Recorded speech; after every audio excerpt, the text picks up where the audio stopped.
Olá, seja bem-vindo ao intervalo de aula, onde professora e professor debatem educação. E no programa de hoje, o quadro Opinião.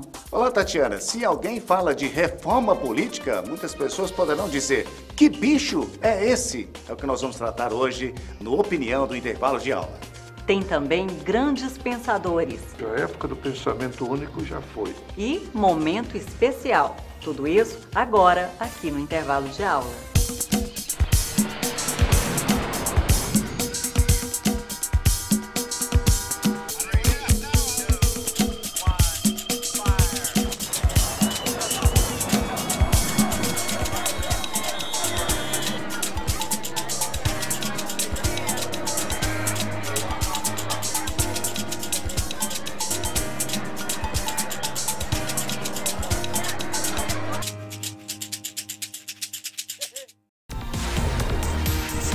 Escolha um dos cursos da Faculdade Araguaia e faça toda a diferença. Avaliada com conceito 4 pelo MEC, a Faculdade Araguaia Genuinamente Goiana está entre as principais instituições que se dedicam ao ensino superior no Brasil. Faculdade Araguaia, cuidando de sua natureza.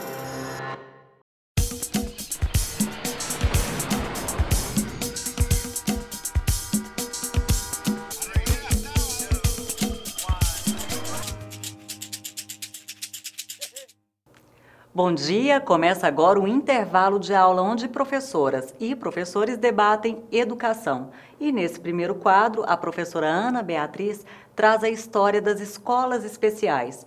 No mundo, quase 2 séculos para que elas fossem implementadas. No Brasil, a história traz grandes nomes e muitas lutas.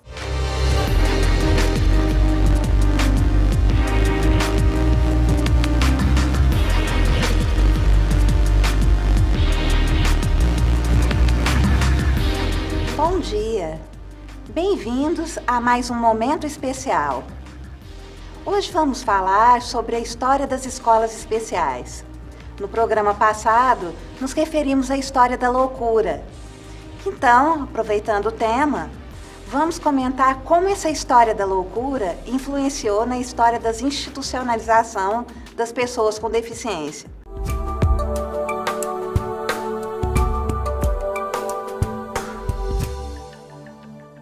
Na realidade, naquele contexto do século XVIII até o século XX, houve uma preocupação, como fora dito no outro programa, em normatizar a sociedade.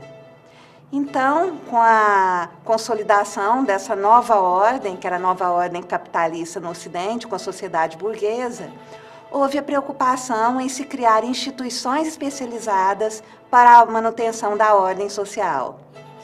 Isso no caso dos marginais, das pessoas com doenças, transtornos mentais, que depois foram cuidados pela medicina, foram inicialmente abrigados em instituições. E cada vez mais o referencial médico tomando uma proporção de cuidadores dessas pessoas.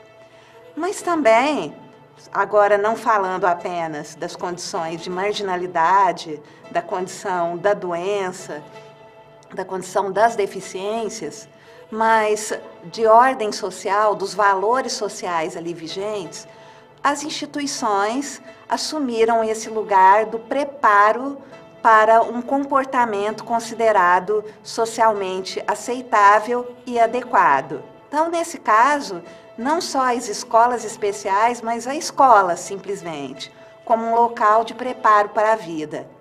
No caso, na questão da educação especial, ela surgiu mais tarde, por volta do século XVIII, mas não se falava ainda numa educação especial propriamente dita. Quando Louis Braille desenvolveu o sistema que leva o seu nome, né, de leitura, isso proporcionou uma chave para a educação da pessoa cega, como um método específico, assim, um caminho que utilizava essa via natural de compensação da deficiência visual, assim, por meio do tato, de uma leitura, quer dizer, de acesso ao plano simbólico para que essa pessoa ali, desprovida de visão ou com menor visão, menor capacidade visual, pudesse ter acesso ao simbólico. No caso, o acesso ao mundo da escrita, que também, no contexto, ganhava grande importância. Se esse aprendizado era fundamental,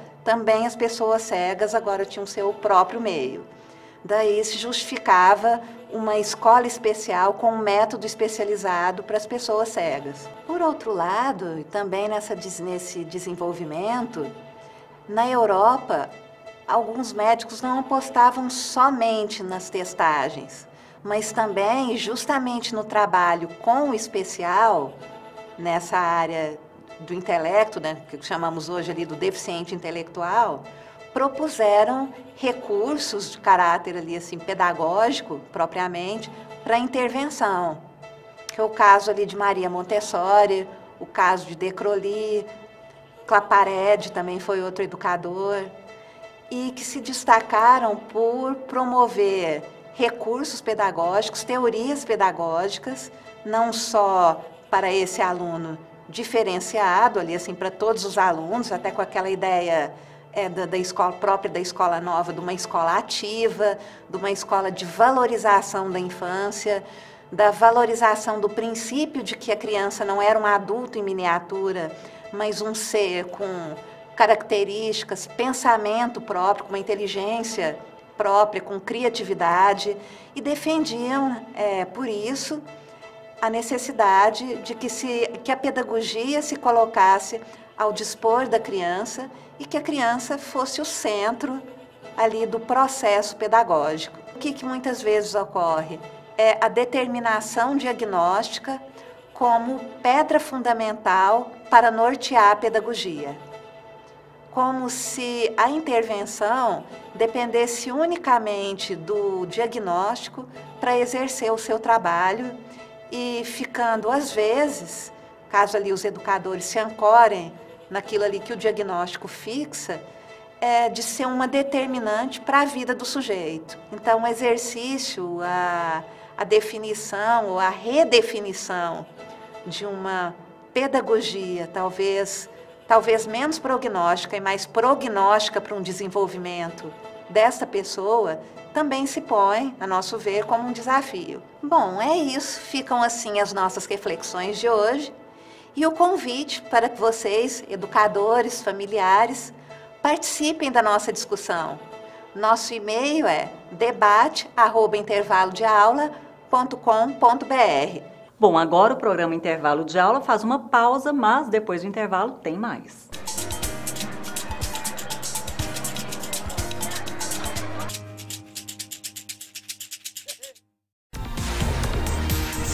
Escolha um dos cursos da Faculdade Araguaia e faça toda a diferença. Avaliada com conceito 4 pelo MEC, a Faculdade Araguaia Genuinamente Goiana está entre as principais instituições que se dedicam ao ensino superior no Brasil. Faculdade Araguaia, cuidando de sua natureza.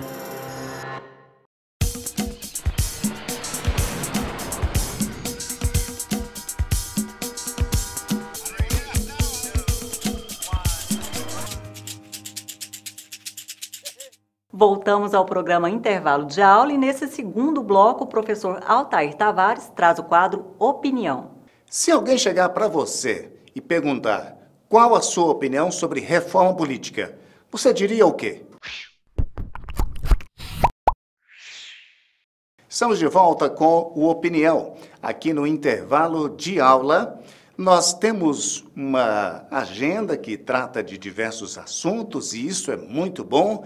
Os colegas que acompanham essa programação sugerem alguns assuntos e uma das sugestões que recebi do jornalista Marclay Matos é abordar sobre reforma política. Ora, por quê? Reforma política está no discurso dos líderes políticos do país há um bom tempo. Observe bem a atualidade sobre esse assunto. Depois das manifestações de junho de 2013, falava-se de um plebiscito sobre a reforma política. Lembra-se? plebiscito não foi para frente.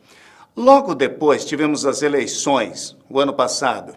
O assunto também esteve em debate, o debate entre os candidatos, fazer reforma política, disseram vários candidatos, tanto candidatos ao governo, quanto candidatos à presidência, candidatos a deputado estadual, candidatos a senador também.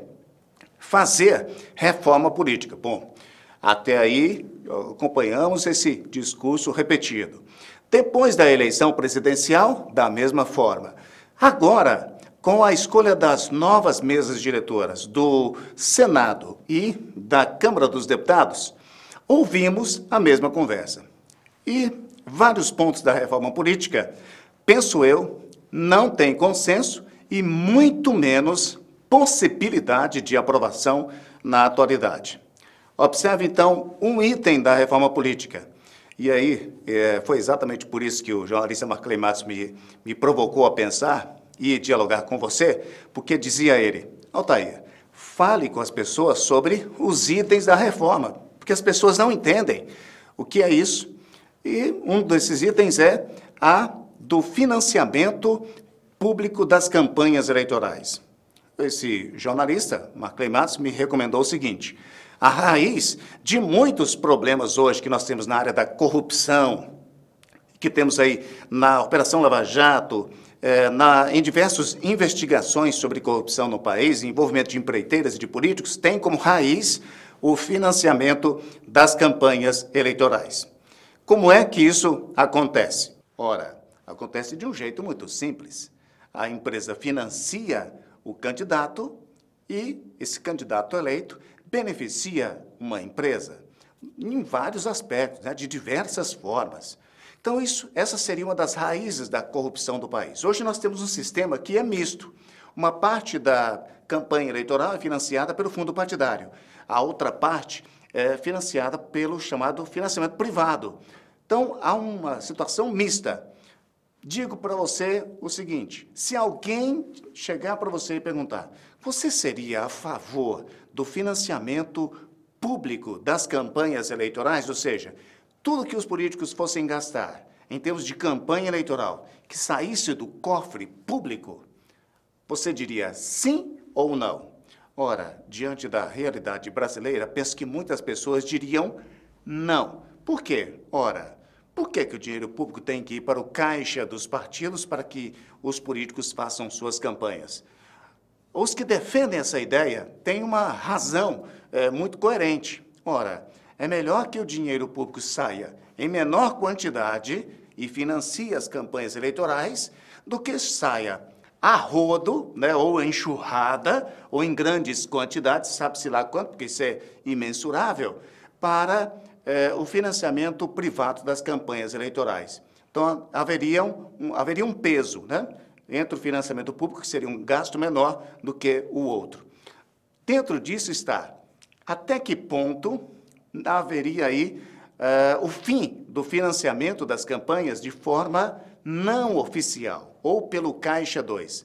Aí entra o argumento dos que são contra essa medida, porque, afinal de contas, não há mecanismos tão eficientes assim que impeçam essa doação feita pelo Caixa 2, feita por fora, para as campanhas eleitorais. Outro aspecto da reforma política. Até que ponto seria interessante acabar com o suplente de senador? Ora, não há dúvida. Para que serve um suplente de senador? Hoje, para nada, a não ser para financiar a campanha do titular, para que esse titular venha, numa saída, o outro venha a substituí-lo. Hoje, no mandato agora que terminou há poucos dias, tivemos dois senadores que eram suplentes, ou seja, uma falsa representatividade. Neste item, tenho dito, sou muito a favor. Penso que não haverá dúvida quanto a essa iniciativa. Eu citei para você 2 pontos da reforma política. É hora de você dizer se é a favor ou contra, mas principalmente, chame os políticos e provoque aí o debate sobre este assunto. Porque reforma por reforma, né, sem o debate e sem o conhecimento do eleitor, não tem sentido. Agora, conclusão sobre tudo isso. É preciso mudar muitas coisas da área política? Sim. O problema é que os políticos não querem mudar. O Congresso fala de mudanças, mas não quer mudanças. Os líderes do Congresso e também da Câmara e do Senado falam em mudança, mas na hora de ela aparecer de verdade, isso não aparece. Por isso, até agora, existe um discurso, um falso discurso de prioridade para a reforma política, mas que, na verdade, ela não acontece. Obrigado pela sugestão, ao jornalista Marclay Matos, para que pudéssemos abordar esse assunto. Se você tiver outras sugestões, entre em contato conosco. Vai ser muito bom dialogar com você aqui no intervalo de aula com esta programação especial da Faculdade Araguaia. Até a semana que vem. E agora, nesse terceiro bloco, o professor José Ternes vai falar sobre Michel Foucault, no quadro Grandes Pensadores.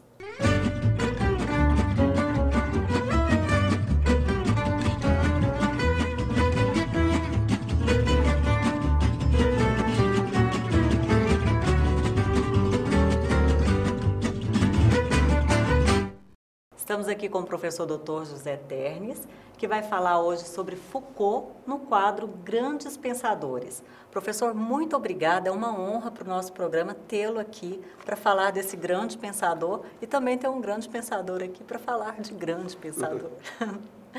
Obrigada. Eu que agradeço. A ideia de pensador é, sem dúvida, pouco precisa, Há muitos significados, Um grande pensador ou um pensador certamente depende do ponto de vista a partir do qual se define um pensador, E a sua grandeza, se eu posso usar essa palavra, depende sempre de um juízo, de um julgamento. Foucault, para uns, é um grande pensador, a sua presença no mundo todo o atesta. Por outro lado, é também um dos pensadores, ou um dos filósofos, uma das figuras mais combatidas, mais detestadas, eu diria. Todo pensamento, quanto mais intenso, quanto mais forte, mais críticas recebe também. Não há uma unidade, não há um acordo universal acerca do que deve ser pensado. Então, é claro que se houvesse uma só filosofia, seria a glória, Mas a filosofia, como todo pensamento, nunca é único. O pensamento único, especialmente hoje, a época do pensamento único já foi. Inaugura uma outra época agora, para alguns autores a modernidade, outros ousam falar em pós-modernidade. Para Foucault, qual a atualidade dele e o que ele vê nisso? Modernidade ou pós-modernidade? Bom, acho que o Foucault, para Foucault, a modernidade, pós-modernidade são termos muito imprecisos também, Ele tem dois textos nos quais ele discute isto. Ele mesmo fala que nunca entendeu direito o que é modernidade e que dirá pós-modernidade. Vamos então mostrar o que o Foucault tem de atual, dentre essas vastas obras que ele deixou aí para a gente? Bom, primeiramente eu gostaria de fazer uma distinção que o próprio Foucault faz no prefácio à publicação inglesa de um livro, talvez do principal livro do Georges Canguilhem, chamado O Normal e o Patológico. Ali o Foucault diz mais ou menos o seguinte: há duas vertentes, diz ele, a que separa uma filosofia da experiência, do sentido, do sujeito, e uma filosofia do saber, da racionalidade e do conceito. De um lado, uma filiação, que é a de Sartre e de Merleau-Ponty, e depois uma outra, a de Cavaillés, Bachelard, Coiré e Canguilhem. E logo adiante ele continua comentando, né? Eu citaria só uma frasezinha, né? Dizendo que, aparentemente, esse último grupo do Bachelard, do Canguilhem, aparentemente eles estão muito distantes, porque são teóricos, né? Não vão às ruas tão facilmente. E, no entanto, ele diz, olha, na Segunda Guerra foi esse pessoal acusado de teórico que mais se envolveu com questões, especialmente com a invasão ou a ocupação alemã na França, com a resistência, portanto, e mesmo em relação ao movimento de 1968. Vamos falar das obras um pouquinho? Sim, Começar com tudo História bem. da Loucura? O Foucault tem uma obra bastante ampla, embora tenha morrido bastante cedo, né, em 84, com 60 e poucos anos, né? A sua trajetória intelectual tem talvez um pouco mais de 20 anos. A sua primeira grande obra, que é a sua tese de doutorado, chamada História da Loucura, né? Começa exatamente como uma história do saber, né? O saber da loucura, né? Ou a percepção da loucura. A história do pensamento não é cumulativa, e sim há abandonos, há recomeços, há transformações. E no caso a loucura também, né? A loucura na Idade Clássica era entendida como uma separação da razão, né? O louco perdia a razão. Na Idade Moderna, com Pinel e com outros, né? Com essas ciências que têm, vamos dizer, o radical psi, né? Psicologia, psiquiatria, psicanálise, na Idade Moderna, a loucura passa a ser um acontecimento da razão. Então, não se perde a razão, mas a razão se enfraquece.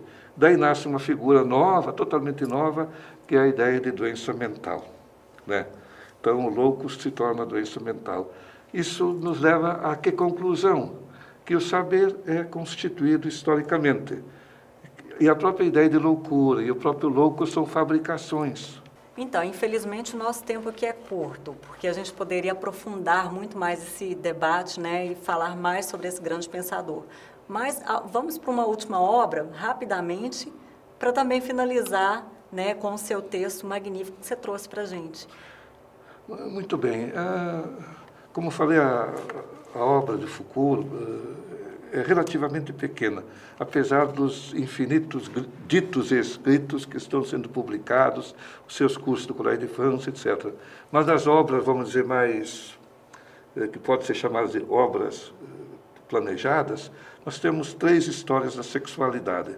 Uma ainda muito ligada à nossa modernidade, que é a História da Sexualidade 1, A Vontade de Saber, né? E depois 2 obras que se ocupam com a sexualidade grega, uma da sexualidade grega clássica, que é a História da Sexualidade 2, o Uso dos Prazeres, e a outra da sexualidade greco-romana, já na virada para a era cristã, né, que tem o nome de O Cuidado de Si, quer dizer, o subtítulo. Claro que havia, no plano de Foucault, uma 4ª obra chamada As Confissões da Carne, que diria respeito à sexualidade cristã, né, dos primeiros séculos da era cristã, mas não conseguiu escrever e vamos dizer, as anotações não foram liberadas até hoje, né? Infelizmente. Pois é, quem sabe um dia se chega a um acordo, né? Mas eu gostaria de concluir, então, usando essa pergunta, né? O que fazer com tudo isso? O que fazer com um grande pensador? Penso que se poderia seguir um princípio do próprio Foucault, esquecer o autor, esquecer o grande pensador, debruçar-se sobre os seus escritos. Estes, me parece, têm muita coisa ainda a nos ensinar, mas principalmente que não há verdade eterna, que o saber nasce das maquinações dos homens, que o saber é nossa ficção, né? lição fundamental para nós, mestres, né? Pode ocorrer justamente por nos considerarmos mestres que usurpemos o lugar do saber. Então a relação se dá não com o que deve ser conhecido, mas com uma representação, uma encenação. Teatro, ídolos apenas. Muitas são as figuras que podem ocupar esse lugar teatral. O mestre, o autor, o sujeito, a obra, a natureza, né? Lugar, em última instância, sagrado. Lugar radicalizando do mestre dos mestres, Deus. Não me parece um acaso que Foucault precisou ir a Nietzsche, a sua sentença muito pouco compreendida. Deus morreu. Na verdade, essa frase define o ser de nossa modernidade. Ela enuncia a ausência de todo fundamento. E não é suficiente afirmar a morte de Deus se não for acompanhada da morte do homem, seu sucessor natural, da morte de todas as sombras do fundamento, último, entre elas o mestre. A morte do mestre não é apenas uma metáfora, é a condição pedagógica fundamental para o exercício do pensamento.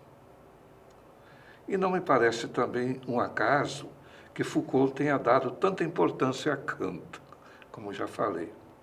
Segundo Foucault, Kant estaria no limiar de nossa modernidade.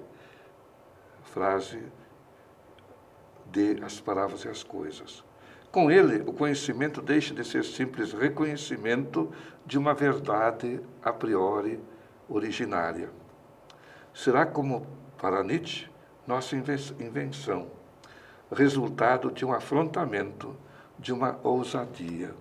Sapere aude, como já lembrei também, ousa saber.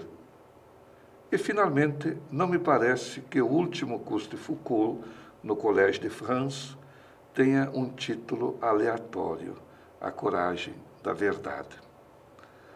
Parece que, prevendo a própria morte, Foucault deu esse curso, né, para sintetizar ou para mostrar o fundamental de toda a sua vida intelectual. Eu agradeço muito por inaugurar o nosso quadro Grandes Pensadores.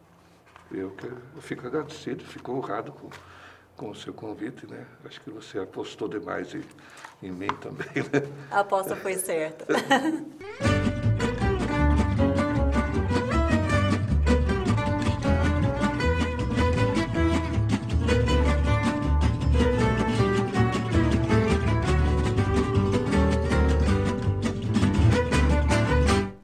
O programa Intervalo de Aula agradece essa oportunidade única de trazer aqui o professor Dr. José Ternes para falar de um grande pensador, Michel Foucault, e como eu disse já no começo do quadro, né, um grande pensador falando sobre um grande pensador. É aí, né, que a gente inaugura esse quadro, que vai continuar nos próximos programas, e no domingo que vem tem mais. Eu espero você. Até lá.